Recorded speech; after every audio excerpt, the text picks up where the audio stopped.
Hello, this is Fear Dragon coming at you with another StarCraft 2 netcast. Today we have from the After Hours Gaming League, League A Division 1 is going to be Facebook versus IBM, game number 3. Currently we have Facebook down 0-2 against IBM, and they need to win not only this game, not only the next game, but the game after that, all 3 in a row if they want to win the series and secure the 4th place position in their division. And of course, IBM looking to do the same. They only need to win one more game to take the series, and that will actually put them into the 2nd place position alongside potentially Amazon if they can win this game. So with that being said, we're going to go ahead and jump in and introduce the players for both of these teams.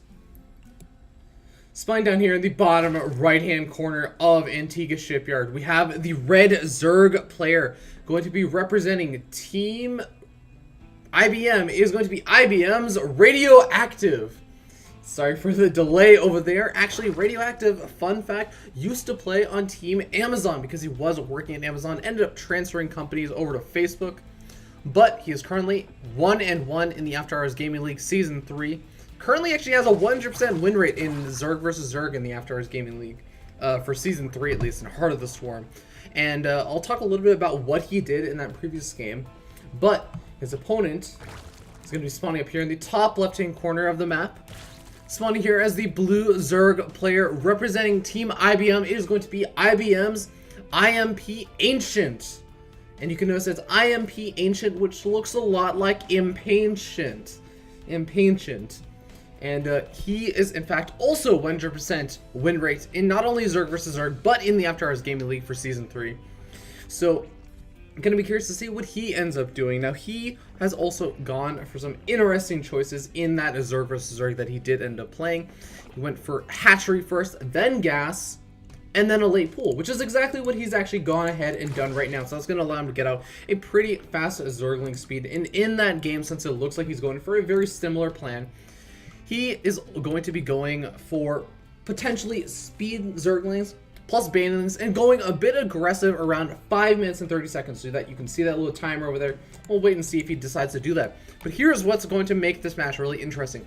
Radioactive in his Zerg versus Zerg that he has a 100% win rate with also did not open up the exact same way. Went Gas first, then Pool, then Hatch, rather than Hatch, Gas, Pool.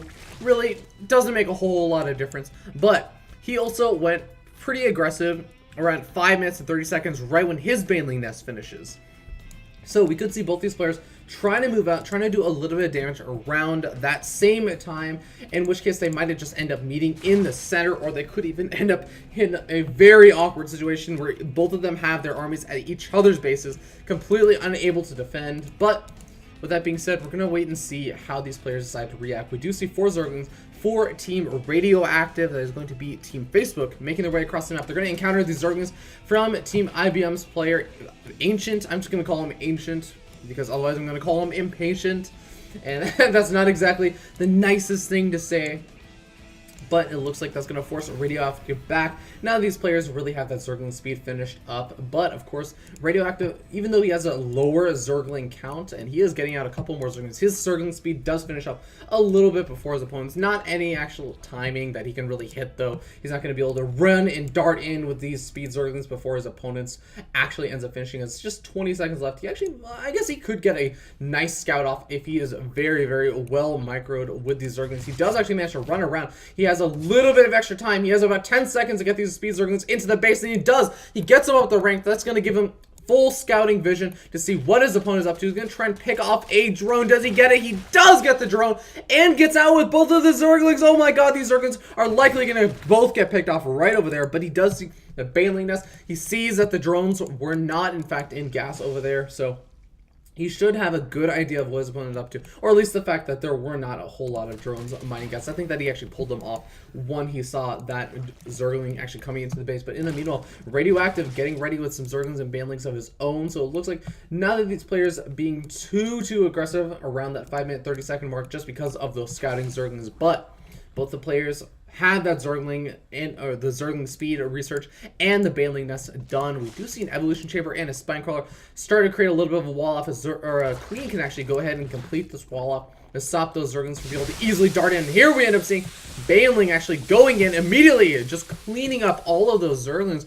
But those Banelings actually not being super duper effective, as I think quite a few, or not that many Zerglings are actually end up getting killed over there. And we do see some Banelings going in and getting some really nice hits off on those Zerglings of Radioactive. Some very, very effective hits from Ancient.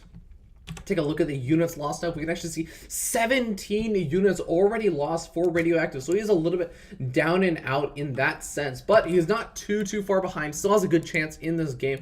He has to make something happen, though. He has to make something happen with this Evolution Chamber. We can see just where that supply deficit is now at this point is really just that drone count. He decided to go a little more drone heavy. And those Banelings were really, really quite effective against his opponent. So we can end up seeing Ancient outnumbering his opponent's Zerglings, but he can be a little bit more aggressive. And in the meanwhile, it looks like a Radioactive is going to try and get a good feel out to see what his opponent Ancient is up to. Ancient grabbing those extra gas guys is likely going to be transitioning into that lair tech very, very soon, as you definitely don't need this many gas geysers for a just a hatchery play. It's not exactly the most easy time to spend that gas, but in the meanwhile, Larva going to be popping off. The Zergling just continuing to get a great scout up. Does he see the lair? Yes, he sees the lair go down. So he's going to have a good idea of what's going on, and does actually have his own lair finishing up now. So that is exactly where his advantage is going to lie. It's going to lie in that tech. He's going to have much faster Mutals. And Mutals, whoa, hold on that thought. We actually see 2 layers going up. Now, this is really, really interesting. I feel like that actually might just be a mistake.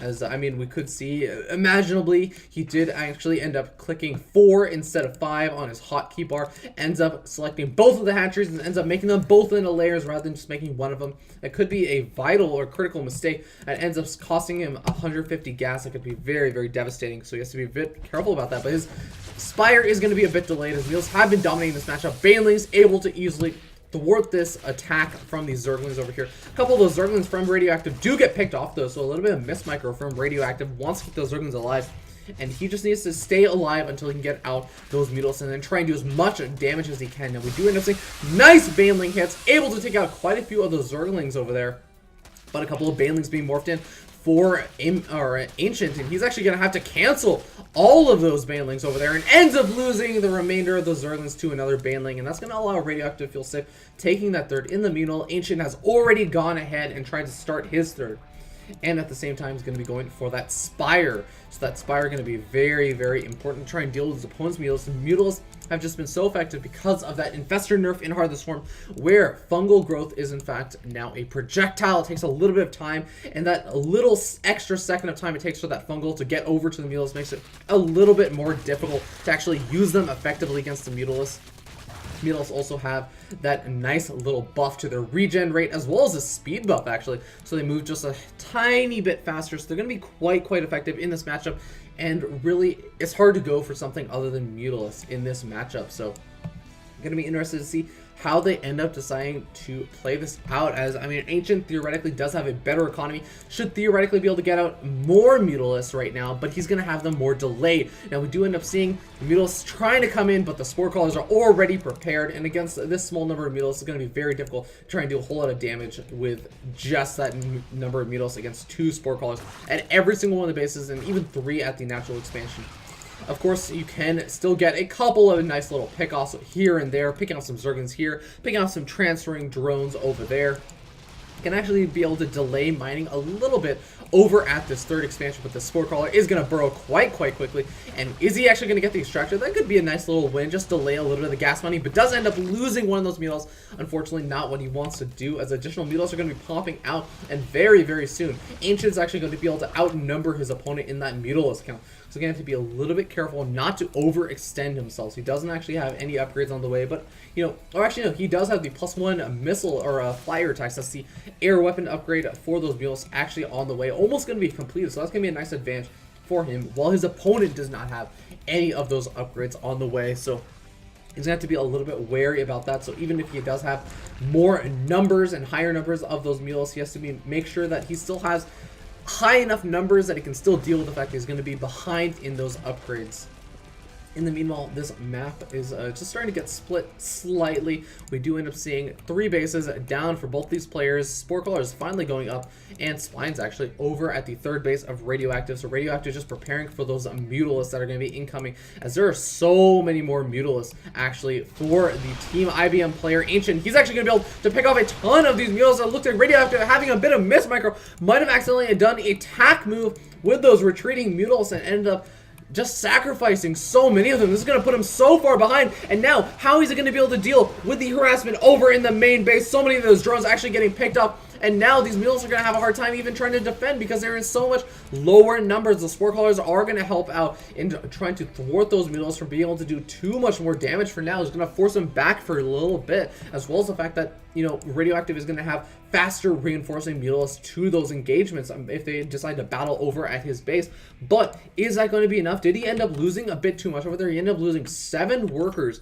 So it's actually going to put him behind 56, now 62 workers to 38 workers. A couple more workers on the way for Radioactive, but I am not sure if it's going to be enough. Look at this giant Mutalisk comp. That's another really big advantage for Ancient. But of course, he does not actually have any of those, I guess, Mutalisk upgrades actually finished up. So that does put him a little bit behind in that sense. Now, we do actually have +2 flyer attacks. I keep almost calling them missile attacks. +2 flyer attacks on the way for Radioactive. So just going to continue that upgrade advantage. He knows where he has the advantages, and there's no point in trying to just overcome the fact that you're behind in one area. You might as well just try and take advantage of the fact that you have an advantage in that upgrade count and just try and push that advantage as far as possible. In the meanwhile, see continued harassment, just trying to pick off some overlords over here and there, knowing that he has a higher Mutalisk count. He can try and go for this kind of stuff, but he still has to be careful, as some of those Mutalisks can do some really nice damage, especially if he is target firing down that extractor. Those Mutalisks are not going to be attacking his opponent, but here we end up seeing another reinforcing wave of those Mutalisks. Going to be able to pick off one of the queens. The other queen does get a chance to use. Extractor was almost dead, and that gas count is so critical right now, as the gas count is really just going to be what's holding back both these players from making additional Mutalisks. And there goes the extractor. That's going to be quite annoying for Radioactive. In the meanwhile, we do end up seeing a 4th expansion being taken by Ancient. It's going to be a nice little ability to get additional gas geysers out of that. He's going to want that for additional Mutalisks or even additional upgrades of the sort.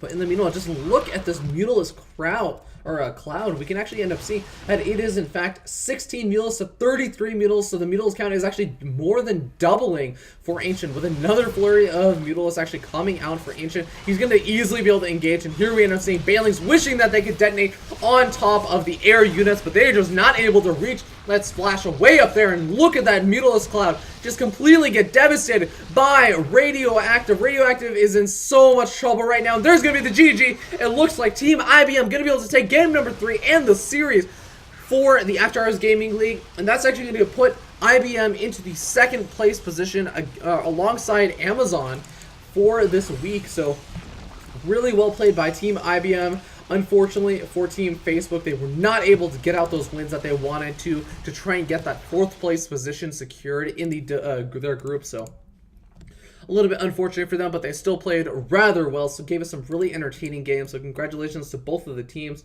but a little bit extra congratulations to Team IBM. Thank you guys so much for tuning in. Hopefully you guys enjoyed this. And with that being said, have a wonderful day, and I will see you guys next time.